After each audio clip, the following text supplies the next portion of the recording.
Estamos de volta com a Atitude.com, hoje conversando sobre intolerância religiosa. Aqui comigo, 2 membros da Comissão de Combate à Intolerância Religiosa. Ivani, como é que essa questão tem sido tratada na comissão, referente à relação com as escolas, assim? Não seria um espaço para isso ser evitado, ser prevenido? Bom, essa é uma grande preocupação nossa, porque aconteceu um caso na FATEC, todo mundo viu, só na imprensa, de uma professora evangélica que o menino estava com fio de conta no pescoço. Ela não só retira o fio de conta do menino, como diz para os outros meninos não brincarem com ele porque ele era coisa demoníaca. Isso é muito sério para uma criança de 12 anos. Há casos, se você observar, que a escola que tem capoeira e por pressão de alguns segmentos neopentecostais, você evita o atabaque porque não pode entrar o atabaque. O atabaque livraria simbolismo das religiões de matriz africana. Essa intolerância tem crescido na educação, que deveria ser um espaço diferente. Eu digo o seguinte, uma coisa é você ter opção para uma escola confessional. No meu caso, estudei na Faculdade Católica. E estudei como Iaú, de Kelly. E estudei teologia. Então, você está numa escola confessional, você tem que respeitar. A minha filha de 15 anos estuda numa escola confessional. Uma coisa é a escola pública. A escola pública, ela não deve impor religião de ninguém. Embora tenha lá a matéria, né, de religião e tal, deveria ser mais você. É porque vai de encontro à Constituição brasileira. Agora, o que eu chamo a atenção são alguns segmentos, não são todos, volto a dizer isso, afirmar isso, até professores, né, que estão confundindo o seu papel de professor com sua opção religiosa. Deixa eu conversar um pouquinho com o Marcos. Olha, além de líder religioso, né, de pastor, a gente sabe que você é psicólogo também. Que impacto isso pode ter para um garoto de 12 anos? Isso é um destroço. É uma violência. Isso é um destroço. Isso é incalculável.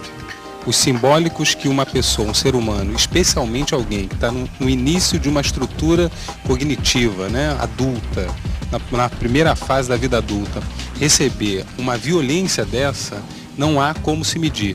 Mas eu queria fazer uma brincadeira aqui, ó. Tô com uma aliança aqui. Tô com uma peça profana. Isso aqui é da cultura grega. Da cultura grego-persa. O baixista, deixa eu provocar ele. O baixista, ele vai casar. E possivelmente a moça dele vai vestir branco. Pois ele vai cometer um ato profano. Porque o branco era a aceitação de uma divindade não cristã. Inclusive os românticos pegam a sua menina para que aquela coisa de entrar no quarto, né? Isso é um ato absolutamente profano de uma outra cultura que era adoração ao Deus do Nilo. Então, o problema é a cor da pele. Como a cultura preta. Como as duas coisas se misturam. Como né? a cultura preta entrou no Brasil. Racial. A tabaco é coisa de preto. O vinho tem 11 graus de teor alcoólico. Os menos que tem menos tem 9. E a gente bebe vinho. Nós, os evangélicos, bebemos vinho. Cerveja não. Mas peraí, porque é coisa de preto. Também colocar pimenta como pouco. Você gosta nessa discussão. Há um tempo atrás a gente viu que vazou uma imagem de um pastor evangélico que quebrava a imagem de Nossa Senhora Aparecida. Foi um escândalo na época. Né? E é uma imagem católica. Sim. Entretanto, aliás, não era uma imagem católica apenas, se você bem lembra. Era uma imagem católica preta. Não foi Nossa Senhora da Glória. Era uma Nossa Senhora preta. Na verdade, o fechamento da cultura afro, né, para a cultura afrodescendente, tem, é claro, um mote religioso, mas se mistura, e de forma eufemística, à religião dos pretos. E tudo nesta terra. E ser preto é muito ruim.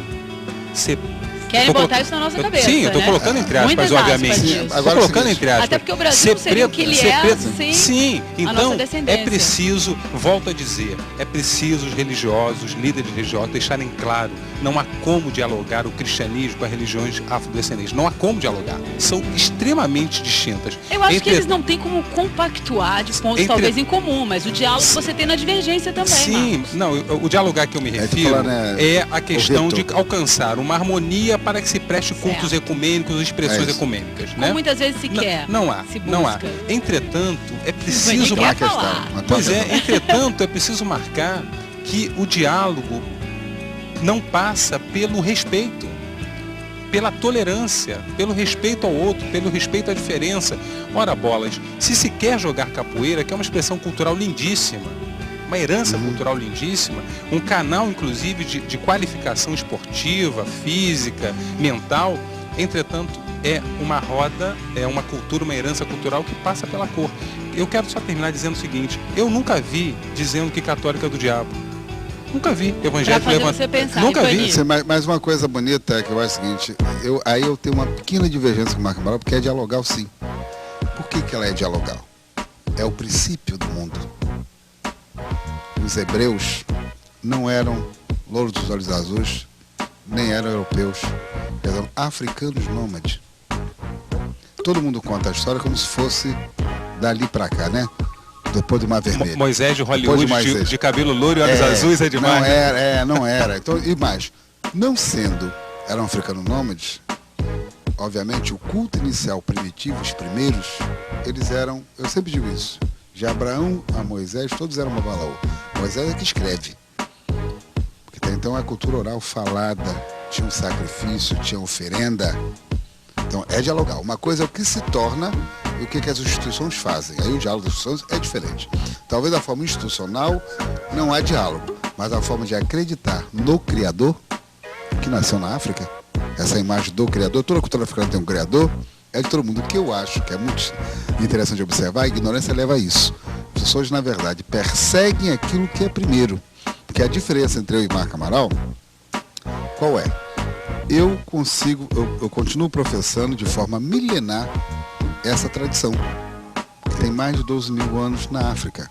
O babalaô é isso, é o sacerdote da palavra. Ele professa a partir de Cristo, que fez uma releitura, né? E que é importante. E o que eu acho mais importante do que está acontecendo aqui, desculpa te interromper, é fazer essa informação e esse conhecimento circular, porque esse também é um exemplo de diálogo.